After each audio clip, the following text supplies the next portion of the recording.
Uh, uh, but going into Chrustopher or Chris's team, just we see the Flutter Mane, we see the Champion, the Amoonguss, and the Great Tusk. Those are a little bit more common in the meta currently, but obviously the little bit of the meta calls being Corviknight, a little bit pick up in usage, especially recently because it does have good matchups into, especially Tinglu. It can wall out Flutter Mane to some degree. It really depends on the set and the EV spread that it's running. And that I think the Rotom Wash is a really interesting call. We can obviously tell the moves, which is Hydro Pump, T-Bolt, Will-O-Wisp, and Protect. They've been running the same 4 moves for the last Yeah, but well, it's for the because last it 10 can't years. really run anything else because its Water type move isn't better than Water type. So, oh yeah, Chrustopher does have the Mech Hit. So going into game number 1, we're going to be seeing the Lycanroc and the Dondozo on the ColdingLight side, and Chrustopher is going to be starting off with the Amoonguss and the Rotom Wash first. Yeah, so first thing that I'm thinking of when I see this matchup is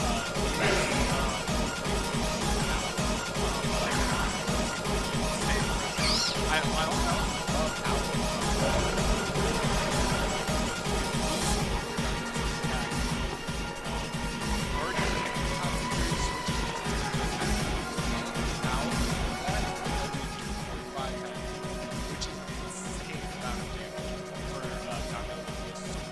Not to mention that the Howl also increases your own attack stat by 1 stage while also boosting your opponent, so it does a really good job. Lycanroc is going to be switching out. Is this going to be the Tatsugiri in the back? And yes, it is. We're going to be seeing the Tatsugiri Commander boost. For those that don't know, when a Tatsugiri and a Dondozo are on the same field at the same time, the Commander boost from the Tatsugiri is going to be activating and is going to be jumping inside the Dondozo's mouth and giving the Dondozo +2 in every stat except for HP, because HP stats can't be increasing. So now Dondozo is going to be locked into the field. You cannot be able to switch out, but having those boosts are going to be incredibly good. But something to keep note of is that Amoonguss on Chris's side does not have Clear Smog, so it cannot get rid of those boosts.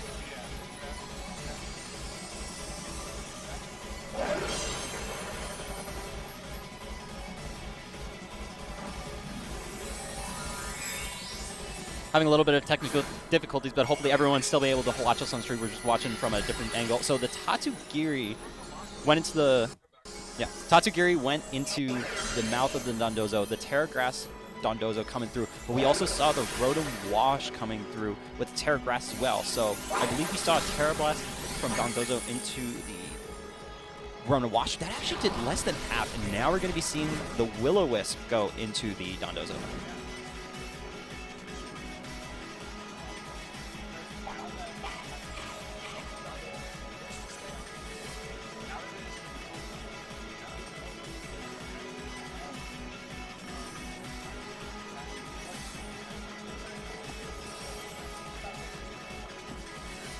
And something we saw was the Will-O-Wisp from the Rotom Wash going into the Dondozo. It did get the burn off, but it had the Lumberry, so it was able to scrape off the burn for this one turn, because Lumberry is only once a battle activation. But the Amoonguss actually used Spore. I thought it was actually going to go into the Dondozo, but you can't Spore a Dondozo when it's Terra Grass, and it had the Lumberry anyway, so it didn't really matter. The Spore actually tried to go into the Tatsugiri, assuming that the Lycanroc was going to be switching in, staying in, but just didn't get it that time. So now going to this next turn, I wasn't able to see. We're going to see a Wave Crash come through in the Dondozo, +2 going into the Rotom Wash. And that barely gets the KO, just barely living on 1 for the Rotom Wash. It actually, yeah. It's low. It's really low.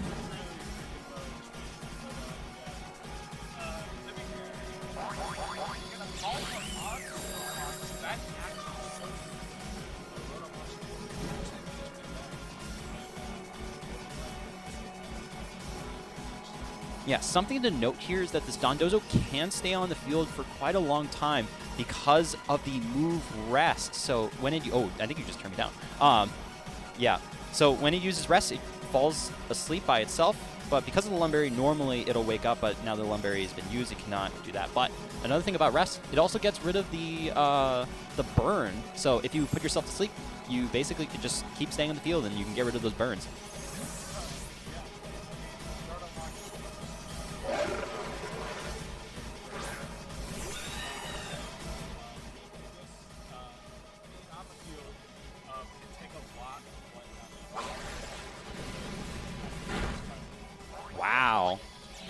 Yeah, so that Earthquake did very minimal amounts of damage onto the Amoonguss, barely doing probably more than 15%. And obviously with the Corviknight being a flying type, the Earthquake didn't do any damage there. So now the Dondozo is on the field in a very precarious situation where it's around 50 HP, but obviously because of the speed boost, you might be faster and be able to get the rest off first if you're ColdingLight. But we got to see who's going to be faster in this situation, because if you're playing as the Corviknight, you have some crazy moves. You got Body Press, you got Roost, you got Tailwind, you got Brave Bird. So you can use the Brave Bird to your advantage. Yeah, definitely, for sure. But the thing that I'm worried about for Chrustopher here is, like, how does he deal with rest? Like, once Dondozo goes for rest, he's going to lose... Chrustopher will lose the burn on top of Dondozo, which will force Dondozo to be doing even more damage. Like, can Chrustopher do enough damage to this Dondozo to get it into a position where it might be able to actually get the KO before he can get another rest off? Yeah, it's important to note here that because of the rest, and now that it doesn't have the Lumberry for the Dondozo, it's going to be staying asleep for just a few more turns. We'll have to see when it's going to be able to wake up. The Brave Birds from the Corviknight is going to be hitting to the Dondozo. It did about 25-ish%. Obviously, taking that recoil is not good, but when you have an Amoonguss on the side, you can just Pollen Puff into your Corviknight and just basically bring it back to full. So now we're in a situation where Chrustopher's in a little bit of a better spot because he can keep just throwing out these Brave Birds and not really worry about, you know, getting attacked by like a Wave Crash, because now the burn's gone, so you're doing a little bit more damage. The Corviknight is going to be switching out. The Amoonguss is going to be staying in, presumably. The Rodent Wash coming out, it's the Terra Grass version, so a Wave Crash or an Earthquake isn't going to be doing much. Yeah, I mean, because of Levitate, won't be doing anything, and because of the Terra Grass typing, it will resist the Wave Crash. But I mean, we've seen Wave Crash do a lot of damage even with a burn. So Rotom Wash is not impervious to any damage right here. I believe Chrustopher just switching in, trying to threaten the Will-O-Wisp again, you know, making sure that Dondozo is doing the least amount of damage as possible. But I feel like ColdingLight is happy to just continue to just chip down damage as much as he can. He's realizing now that he has to get the Amoonguss off the field because Pollen Puff is doing way too much recovery HP right now. Yeah, so you saw that ColdingLight tried to go for the rest again, assuming you'd be able to wake up, maybe. But Rotom Wash also trying to go for the Will-O-Wisp, but not able to get the connection because Dondozo's already still asleep. And the Pollen Puff did go into the Rotom Wash, healing its HP back up to full, I presume. Now we're going to the next turn. Again, we're going to see a lot of stalling here because of the Dondozo, just because of the matchup. It's just that, you know, the Amoonguss isn't really able to do that much damage because of the +2 special defense boost when the Amoonguss is trying to use the Pollen Puff offensively. The Rotom Wash isn't really able to do that much damage because, you know, it's Terra Grass, the Hydro Pump is resist, the Thunderbolt is resist. But now we're going to be seeing the Corviknight coming in on the Amoonguss slot this time. Now we're going to see, is the Dondozo going to be able to wake up? It does wake up, and now what are we going to see? We're going to see the Wave Crash, and which mon? Corviknight. It's actually into the Rotom. It still does half. Wow, that is a lot of damage. But the Will-O-Wisp does come out, and now we're in a very favorable position here for Chrustopher because he now has ColdingLight with a Dondozo, which is burned at half HP and threatening super effective Brave Bird here on Corviknight. Yeah, and now that you saw that the Wave Crash only did 50% HP before the burn, you can pretty much guarantee, barring a crit, that a Wave Crash cannot kill this Rotom Wash, and almost especially not into this Corviknight. You can't EQ because the Corviknight is flying type, and the Rotom Wash still has a Levitate ability, so you're pretty much stuck in a really awkward position. The Dondozo does have Terra Blast, but that's still not going to be doing that much damage to either mon. You're going to see the Rotom coming back in, having that full HP. The Rotom Wash is going to be going to the back. The Wave Crash going to be coming out with the burn, no rest this time, into the Corviknight, only doing about 33%. Only doing about 33%, and this Brave Bird is coming in thick and fast, doing about 60 HP, and Dondozo is one Brave Bird away from losing its life right here. But rest coming in clutch. If Dondozo outspeeds the Corviknight, which I think it does, he's going to get all his HP back, and all that work that Chrustopher did to get that Dondozo down to low HP is gone to nothing. Yep, the rest is going to be activating here, and now it does not seem like Chris is just going to be able to get anything. Obviously, if you get a Brave Bird crit, it's going to be bypassing those stat boosts, and you might be able to get a KO here. Brave Bird coming through, only doing about 30-ish% into the the Sleeping Dondozo, the Pollen Puff, is actually going to be used offensively into the Dondozo, and it actually did a decent amount of damage. Yeah, that was really smart there from Chrustopher because he knew that ColdingLight had to go for it there, and doing over half HP, a guaranteed sleep turn.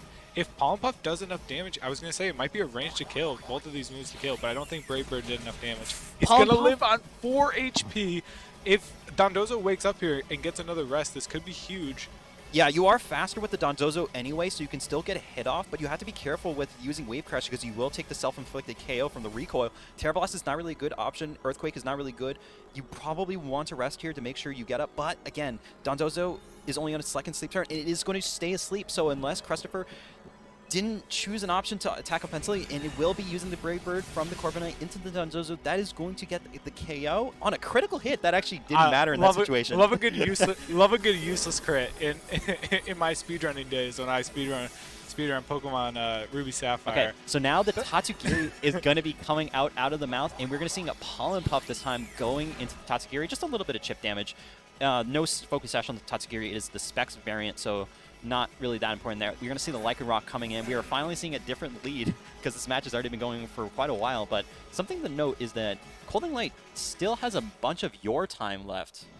Yeah, I mean, that is really important. He's been picking his moves really, really quickly. Probably faster than Chrustopher has because he's only had to go through one Pokemon, you know, for like the last 10 turns. He's only had to pick one Pokemon's turn. And also, he's just been making decisions really quickly because there wasn't much decision to make. It was either Wave Crash or Rest, basically. Yeah, normally in Gen 8, you can see the timers for both players to see how low their your time is, because your time is 7 minutes for both players, and the overall time is 20 minutes. So, you know, in-game battle animations can go and tick down at a better rate. But we're going to see the Rock Slide here is going to be hitting into the Corviknight and the Amoonguss. We're going to see if there's any flinches. The Draco Meteor is going to miss into the Amoonguss this time. I don't know if that would have been able to get the kill. We're going to see Tailwind come up. That's actually going to be super huge for the late game, depending on what Chrustopher brought in the back, because we still are missing a Mon that we don't know yet. Yeah, but the Amoonguss flinches there at the end of that turn. So potentially losing a Pollen Puff, which might have re-upped the Corviknight's HP. We don't know exactly what Chrustopher would have went there, but loses his turn against the Amoonguss. It kind of canceled out the Draco Meteor miss in a way. But let's see. I think Corviknight is the fastest Pokemon on the field now that Tailwind came in, possibly. So we'll see if what Corviknight does with this speed control right now. Yeah, so normally if in a neutral situation like this, unless the Tyranitar switches in to give the Lycanroc the speed boost, it would be faster, but the Corviknight is going to be moving first. The Roost is going to be coming in. Something to note, when you use Roost, you lose your flying typing for that one turn that the Roost is activated, so the Corviknight actually not taking that much. But the Amoonguss is going to evade. No, what the? Hold on, so even Crust is shaking his head. So the Draco Meteor missed against the Amoonguss again, but the Amoonguss got flinched from the Rock Slide once again. Still probably, we don't know what move Chrustopher was trying to go for. It could have been something like a Spore. It could have been something like a Pollen Puff into the Corviknight. It could have been, you know, Protect. Actually, no, it could not have been Protect because it would have went first. But, I mean, it could have been, we couldn't see Rage Power. So it was definitely Spore or Pollen Puff into one of the two Mons. So it's a very interesting state because the Tatsugiri has been using the Draco Meteors, but still hasn't lost its boost yet. Yeah, for sure. And as Tatsugiri, it has his sunglasses on or something. He's just missing everything. Corviknight has regained up to full HP right here, which has been it's been such a hard Mon for ColdingLight to deal with this entire game, and now it is back at full HP. But finally hitting a Draco Meteor against the Amoonguss, taking the life of Amoonguss right there, dropping his special attack -2. And it looks like Chrustopher's last Pokemon will be subbing in. So I believe that, again, we've only seen we've seen 3 out of 4 of the Pokemon. So we have the Rotom Wash, we have the Corviknight, we have the Amoonguss. There's still a 4th Pokemon that we have not seen because of all the pivoting that was happening during the Dondozo being on the field. So we're just waiting for Chrustopher to see. We know the Rotom Wash is in the back, but we can still see one of the Chien-Pao, Great Tusk, or Fluttermane that hasn't hit the field yet. So it's going to be very interesting. Also to note that the Tatsugiri is only -2 from the Draco Meteor. It is the Specs variant, so it has to lock into Draco Meteor, and it's going to be doing a lot of less damage now if it stays on the field. Granted, you could switch out to Tatsugiri because we have confirmed on our view that the Tyranitar is in the back. Yeah, for sure.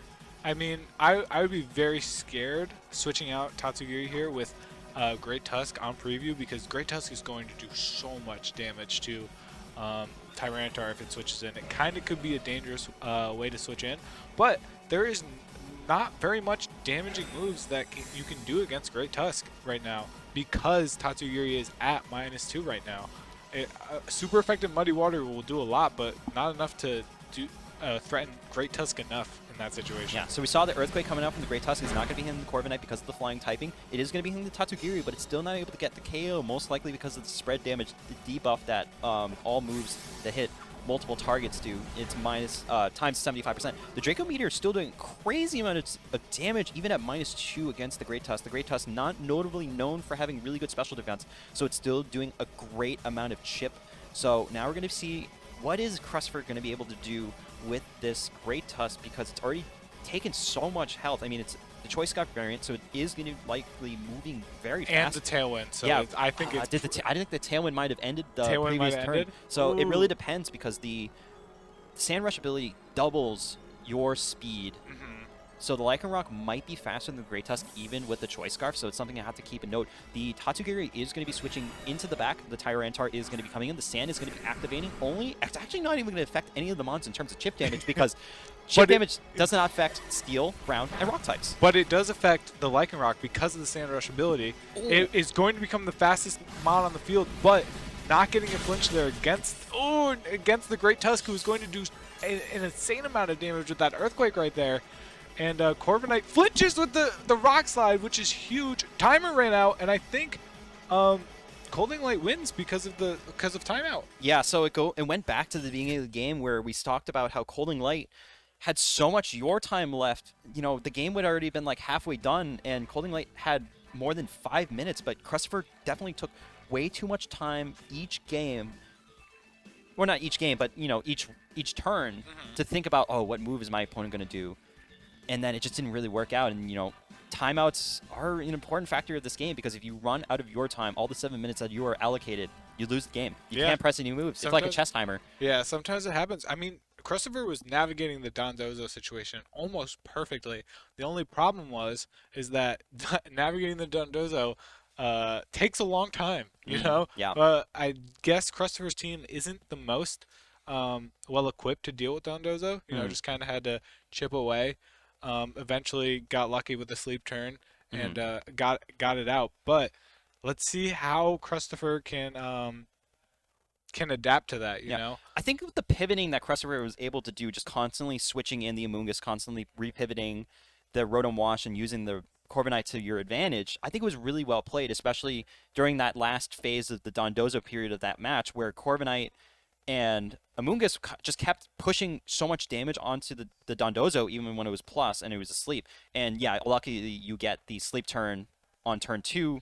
You know, you bypass the turn 1 sleep, you get the turn 2 sleep, then you get the KO. The problem was that there was so much time being wasted during all those Dondozo turns that Crust didn't have any time left in the later part of the game. You had to really click all your matches, like all your buttons really fast. And at that point, like, you could still win, but you spent so much time thinking before, but now you can't press any buttons later. Yeah, it is really unfortunate there that, you know, Dondozo, playing against and playing as Dondozo can be so mentally taxing, you know?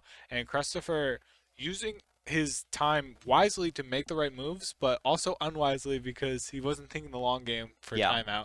Yeah, there was a match in round 4 where ColdingLight, who's obviously on stream right now, versus Conkeldonk, who has a Dondozo mirror. He is also in top cut, so we can talk about that. Very interesting matchup because it went to 50-minute round timer. Oh my god. Yeah, it was Dondozo mirrors all 3 games, and I think Conkeldonk said that there was only 1 KO in the entire set, so they both went to time. But yeah, I mean, it was interesting to note that in game 1, ColdingLight was able to stall out the game and Chrustopher did timeout, but neither player went down to the in-game time to 3 minutes. We didn't see the indication, because normally when you go down to 3 minutes left, there'll be an indicator in the game that's saying, oh, there are only 3 minutes left in this match. That timer didn't pop up because, you know, it takes 20 minutes to get to that timer. But Chrustopher just spent so much time early on, it didn't really help him in the end. We're going to be seeing the leads here. We're going to see the Corviknight in the Rotom Wash. That is the similar lead for Chrustopher, and ColdingLight is going to be bringing out the Lycanroc and the Dondozo once again. Yeah, same exact lead here for ColdingLight as in the first game, but Chrustopher changing it up just a little bit. He used the Amoonguss in the first game, but now has the Corviknight, probably threatening that Brave Bird on turn 1, maybe getting ColdingLight to maybe hesitate on that Terra Grass on turn 1. But if he doesn't Terra Grass, then Rotom has the super effective Volt Switch. So it's 6 of 1, half a dozen, you know. Yep. There is no Volt Switch, by the way, on the Rotom Wash. No. It's Thunderbolt. It's Thunderbolt. It's Thunderbolt. I lied. Yeah, so actually something that I just noticed is that ColdingLight took a long time to think about turn 1, because obviously when you're using the same leads, you don't really want to, do the same thing, because then you're a little predictable. But, we're going to see ColdingLight go with the Terra Grass this time, and let's see what kind of move that he used into Chrustopher. Is there going to be no Terra Grass this time from Rotom Wash? A little bit of a different lead. We're going to go see the Protect this time. Looks like Dondozo is... Oh, no, the Howl is coming out first. That's actually very interesting to note if you're thinking about speed tiers. Yeah, I mean, this is the adjustment that ColdingLight is trying to make in this game. Game 2. Didn't like how he had to win in time last time. So using Howl on turn 1 instead of going out to Tatsugiri could potentially give him enough attack to actually be able to threaten more KOs against Chrustopher's team. But I think that Tatsugiri is not staying on the bench for very much longer.